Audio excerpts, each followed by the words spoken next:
Some of the policy announcements Rishi Sunak wanted to save for this conference have slipped out early. His HS2 cancellation of the Manchester link could be imminent, but is a question he can't currently answer. Can you tell us today, where will HS2 begin and where will HS2 end? Well, look, we've got spades in the ground on HS2 and we're cracking on with delivering it. You are the Prime Minister of this country. This is your decision. Is this going to happen or not? As I said, we've got spades in the ground. I'm not going to comment on further speculation. The Prime Minister repeatedly cast himself as the change candidate in the next election. Party strategists hope to cast Keir Starmer as more of the same old politics. How can you be the vehicle of change when you've been in power for 13 years? Well, he's not been in power for 13 years. We've not been paying attention. He's been in power for about a year, so we can change. So you change by undoing everything the Conservative governments have been doing? No. You have to react to what happens today. And the net zero thing, we've thought for a long time, well, I've thought for a long time, definitely, that the cost, we don't know what the cost is going to be. We don't know how it's going to impact on the poorer families in society. So as an intelligent politician, I think Rishi is, you have to adapt to the current situation. How realistic is it to think that you can be the candidate of change after 13 years in government? I mean, it's incredibly difficult. The Conservatives have managed an amazing thing over the last few years where they've changed leader and they have managed to refresh their image with the British people. But at this point, 13 years in office, 4 prime ministers in, it's going to be incredibly difficult to do that. And again, to do that, he really needs to have a compelling, unified, coherent vision and not just a smattershot of policies which might poll well individually, but don't add up to a clear idea of who Rishi Sunak is. Online at conservatives.com, your own pair of Sir Keir Starmer flip-flops. I warmly recommend them to you. The Tory chairman brazenly accused Labour of flip-flopping as some in the Conservative Party rail against the government's coming HS2 U-turn. Rishi Sunak on BBC One was presented with a word cloud on voter perceptions of him. Now you can see there, rightly or wrongly, what many people associate with you is your personal wealth. What goes through your mind when you see that? My job is to deliver for people. Michael Gove, in a morning interview, suggested he wanted cuts to personal taxation before a general election. Our Prime Minister, Rishi Sunak! Rishi Sunak repeated the mantra that cutting inflation was the first priority. This afternoon, Rishi Sunak attended a question and answer session with party members. Fantastic to see you all. How are you doing? You pumped to be here? Very good. Pumped to be here, he asked. Gentle underarm questions followed. But there's hostile bowling from others here in Manchester and big unanswered questions about the direction Rishi Sunak wants to take the party his chairman today labelled the general election underdogs. Well, Gary joins me now here in Manchester. One thing you notice here is there's a lot of kind of leadership wannabes strutting their stuff, isn't there? Yes, a bit of peacock behaviour maybe. We had Kemi Badenoch talking today about how you might not even have to keep the net zero target exactly as it is at the moment. Rishi Sunak was saying he would get there but by different means. She was showing bits of the party that come with me and you might find things a bit easier on that front. Of course, we had Suella Braverman in the United States talking about the ECHR just recently. We've got Liz Truss turning up tomorrow, I think for Rishi Sunak about as welcome as a very unpleasant addition to a swimming pool or something. and tonight there's a gala for all the people who are most fervent about Boris Johnson and think Rishi Sunak is an imposter who should never have been put there and probably plotted to bring down their idol. So all of that is happening, but on the policy front, I think what we saw today was a moment of confusion when on income tax when the giveaway happens. Michael Gove, it looks like, temporarily forgot the script but came back into line. This is a party that a leadership that is determined to offer some kind of tax cut before the next general election. But the other big policy thing that we're sitting here waiting for is the HS2 announcement. We know it's coming. We know they're not going to send HS2 up here to Manchester. The question is when, and you get a sense around here that there's frustration in number 10, that they can't answer that question directly yet. They may want to speed up that announcement.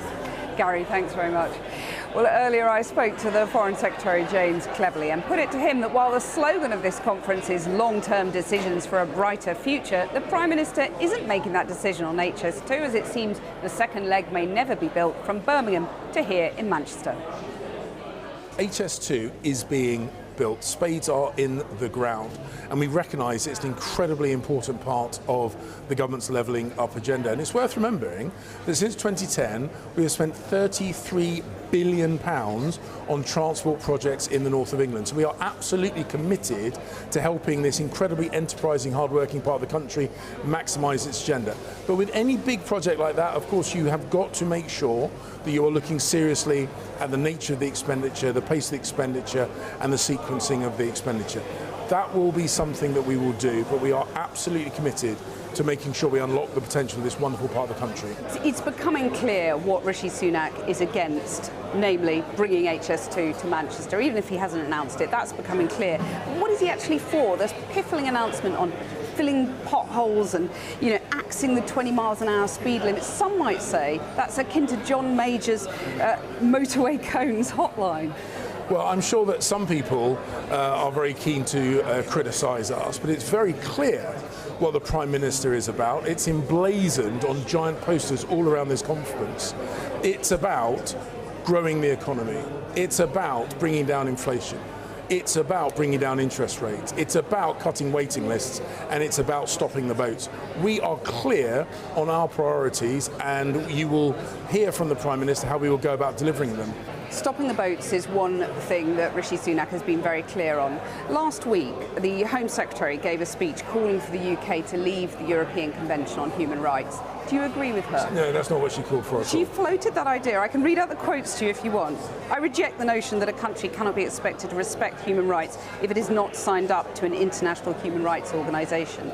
Do you agree with her? So the point that I have long made is that these incredibly important conventions and organisations like the UN, like the G20, these very important organisations have to reform.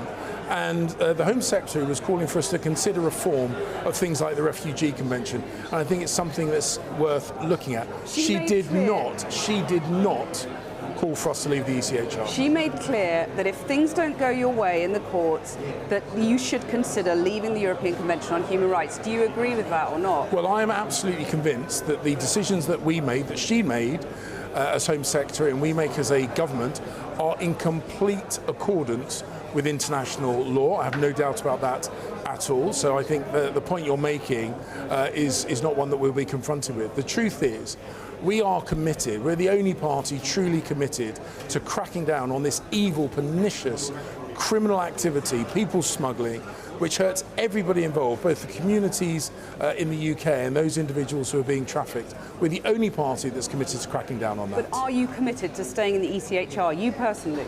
Well, as I say, our position on that... It's a yes or no answer. So our position on that has not changed. Right. The Home Secretary has not called for us to leave the ECHR. So you're presenting hypothetical, and you know, you've done this to me before, Kathy, you know that I am not going to join in the game of hypothetical Q&A. The point is, She has floated the notion of leaving. You are obviously quite keen to stay in the ECHR, or at least you were in April, when you said European countries which are not part of the ECHR. That's a small club, you said. Russia and Belarus, for starters. Do you still stand by that? Well, if I said it, I stand by it, because I tend not to change my mind. So that puts you in disagreement with the Home Secretary? No, it doesn't, because the Home Secretary, and look, I know you're trying to create exciting content. No, I'm just putting her words to you. She has not called for us to leave the ECHR, and you can read your notes out again. She has not called. She's not called for us to leave the ECHR. The notion that a country cannot be expected to respect human rights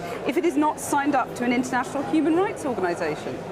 But she has not called for us to leave the ECHR. Right. She also, in the same speech, said that multiculturalism had failed. Your mum was from Sierra Leone. Did the Home Secretary's words resonate with you or not?